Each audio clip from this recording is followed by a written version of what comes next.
Assalamualaikum warahmatullahi wabarakatuh. Yang terhormat para Dewan Perwakilan Rakyat Indonesia dari fraksi Partai Keadilan Sejahtera. Yang terhormat para Dewan Juri Lomba Pidato Biografi Tokoh Bangsa Indonesia, serta saudara-saudara sebangsa dan setanah air Republik Indonesia tercinta.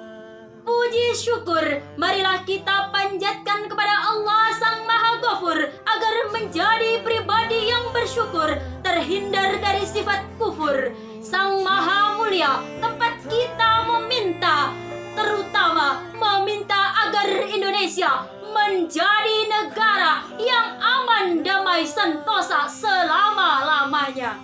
Salawat teriring salam semoga tetap terlimpah curahkan atas baginda Nabi besar kita Rasulullah Muhammad sallallahu alaihi wasallam, sang pembawa panji yang tak pernah ingkar janji, sang pejuang yang bukan seorang pecundang, sang pembawa misi yang tidak pernah korupsi.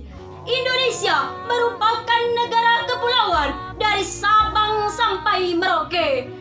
Dengan banyaknya pulau-pulau yang berjejer, Indonesia memiliki berjuta keunikan. Masyarakatnya memiliki banyak perbedaan. Namun, Indonesia tetap bersatu jua dalam atas nama Indonesia. Negara Indonesia lahir tidak terlepas dari peran penting para pahlawan pendirinya. Salah satunya ialah Muhammad Hatta. Siapa yang tidak tahu Muhammad Hatta, sang pendiri Indonesia? Ia adalah Bapak Proklamator Indonesia dan juga Bapak Koperasi Indonesia. Hatta nama panggilannya, Muhammad Attar nama lahirnya, Dr. Andes Muhammad Hatta nama lengkapnya. Ia dilahirkan di Bukit Tinggi, Sumatera Barat pada tanggal 12 Agustus 1902. Dari pasangan Muhammad Jamil dengan ibunya Siti Soleha. Ayahnya merupakan seorang keturunan ulama Batu Hampar, Sumatera Barat. Ibunya merupakan kalangan dari seorang pedagang. Dengan memiliki dua latar belakang keluarga, menjadikan pribadinya menjadi religius, tidak ambisius, apalagi rakus. Justru ia menjadi pribadi yang beriman, penuh dengan ilmu pengetahuan, penuh dengan perjuangan, penuh dengan pengorbanan, penuh dengan kejujuran dan juga kesederhanaan. Pendidikan yang ia lalui mulai dari sekolah dasar di ILS Bukit Tinggi, lanjut ke sekolah menengah pertama di Mulo Padang, kemudian melanjutkan ke sekolah menengah ekonomi di Jakarta, hingga ia mendapatkan beasiswa ke negeri kincir angin Belanda dengan jurusan ekonomi di Sekolah Tinggi Ilmu Ekonomi pada tahun 1921 sampai 1932, hingga akhirnya gelar sarjana ekonomi pun diraihnya. Kiprah politiknya dimulai pada saat dia bergabung dalam organisasi Young Sumatra Nanbon sebagai bendaharanya. Disitulah ia banyak belajar, berdiskusi dengan tokoh-tokoh penting, menghadiri berbagai macam seminar politik yang mengakibatkan dirinya termotivasi untuk terus bergabung dalam organisasi pergerakan politik semata-mata untuk meraih Indonesia merdeka. Saudara-saudara, sebangsa dan setanah air Indonesia tercinta. Maka ketika ia menempa pendidikan di negara Belanda, ia pun bergabung dalam sebuah organisasi Perhimpunan Pelajar Indonesia yang kemudian berubah menjadi organisasi pergerakan kemerdekaan yang bernama Perhimpunan Indonesia. Pada tahun 1926, ia sebagai Ketua Perhimpunan Indonesia menjadi pemimpin delegasi dalam Kongres Demokrasi Internasional untuk Perdamaian di Perancis. Pada momentum itulah ia dengan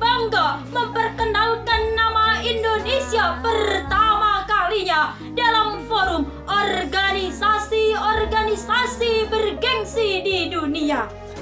Melihat fenomena tersebut membuat pemerintah kolonial Belanda menjadi murka, maka ia pun dipenjarakannya. Karena mereka merasa resah dan gelisah karena faktor gerakannya itu semata. Pada tahun 1932, Muhammad Hatta kembali ke pangkuan bumi pertiwi Indonesia. Kemudian ia bergabung dalam klub pendidikan Indonesia dengan tujuan meningkatkan kesadaran rakyat Indonesia terhadap perpolitikan yang ada di Indonesia. Namun, lagi dan lagi karena pergerakannya membuat dirinya dihukum kembali oleh kolonial Belanda berupa pengasingan di wilayah terpencil Indonesia. Selama di pengasingan, tak ada istilah mati gaya, apalagi galau, gundah merana. Namun, justru sebaliknya, ia semakin produktif karena banyak membaca dan juga mengamalkan ilmu yang ada pada dirinya kepada masyarakat sekitarnya. Barulah ketika pemerintahan Jepang berkuasa di Indonesia menggantikan posisi Belanda, ia pun dikembalikan dari pengasingannya. Di dalam pemerintahan kolonial Jepang, ia mengubah strategi, yakni ia bersifat kooperatif terhadap pemerintah Jepang dalam melawannya. Saat Jepang kalah dari sekutu, Indonesia pun mengalami kekosongan kekuasaan dan golongan muda melakukan pendesakan terhadap golongan tua agar segera memproklamasikan kemerdekaan Indonesia. Maka terjadilah yang namanya penculikan Soekarno dan Hatta ke Rengas Dengklok. Singkat cerita, pada tanggal 17 Agustus 1945 terjadilah proklamasi Indonesia dengan Soekarno dan Hatta sebagai proklamatornya, dan ia pun dibaiat menjadi wakil presiden yang mendampingi Soekarno sebagai presiden Republik Indonesia. Tantangan demi tantangan masih terus berlanjut meski Indonesia sudah merdeka. Perjuangan fisik dan diplomasi pun dilakukannya dalam rangka mempertahankan kemerdekaan Indonesia.